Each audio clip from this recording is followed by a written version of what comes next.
One of the players that he beat along the way was Saint Belican, but he actually lost to all three Basoto, Sam, and Mo Light. So we'll see how he can do here against our former, or actually not even former, our current world runner-up from our 2025 World Finals.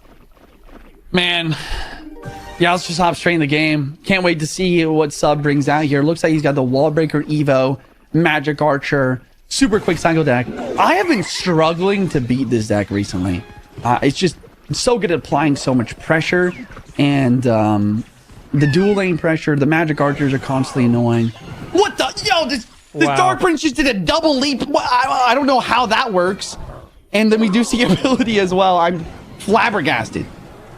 And the Inferno comes out for the first time today. Sub obviously not super happy about that opening interaction there, as the double leap, as you mentioned, from the Dark Prince makes him spend a little bit more elixir. But luckily for Sub, they were all very cheap cards that were taken off the board. Yeah, but his poor Magic Archer, I mean, I know this is something you mentioned already. It's just like the ice running through his veins. If that happened to me, I would be so tilted already. I'm like, are you kidding me? My Magic Archer just died.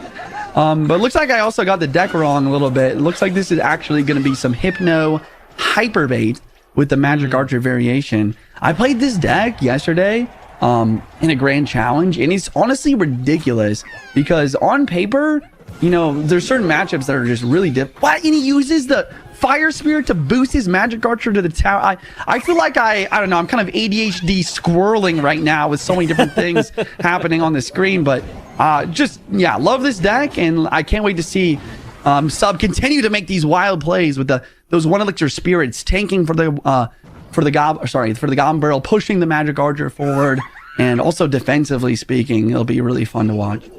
Yeah, Sub is a guy that I feel like is always underrated. No matter what he pulls off, he is always underrated. So and it's because, again, consistency is one of those things that just isn't as flashy as winning monthly finals, but a very great player, as you guys can see, with some really good interactions. In the damage lead by just a hair at the moment, and as you guys can see, no spells, really. I mean, obviously, the delivery and the spirits combined can create that spell power, but an interesting deck here, as you mentioned, a bit of a hyper bait deck.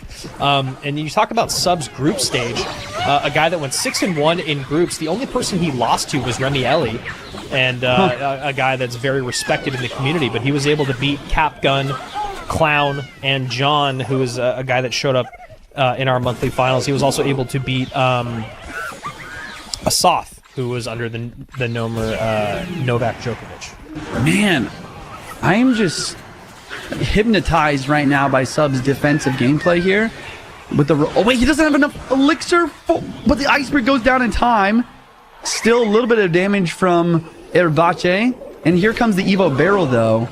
But the thing that I'm like really impressed with right now is Sub's usage of the Magic Archer ability. He'll just play the ability seemingly randomly just to continue to... And there's just 3 Magic Archers on the board that they're getting geometry every single way. We see another perfect ability from Sub to continue to protect it. And this is the strength of this Magic Archer deck. My goodness.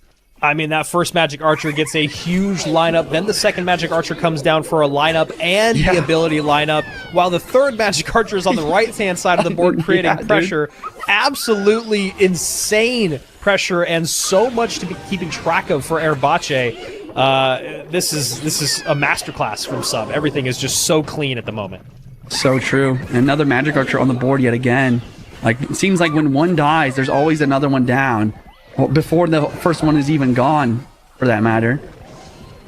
Wallbreaker is going to connect as well. Inferno, not really the thing that he wants for defense, but he's still making this Inferno look like it's the best building in the game right now, with the different ways leaves using open the other more utilized buildings as he works his way through this set. So true. Ends up being a pretty dang good pick for Sub at the moment as he spams the Infernos. It's not often you see the SimCity with Inferno Tower. As he misses the lightning on the second one, does ERBACCI, so not going to be able to break through very well.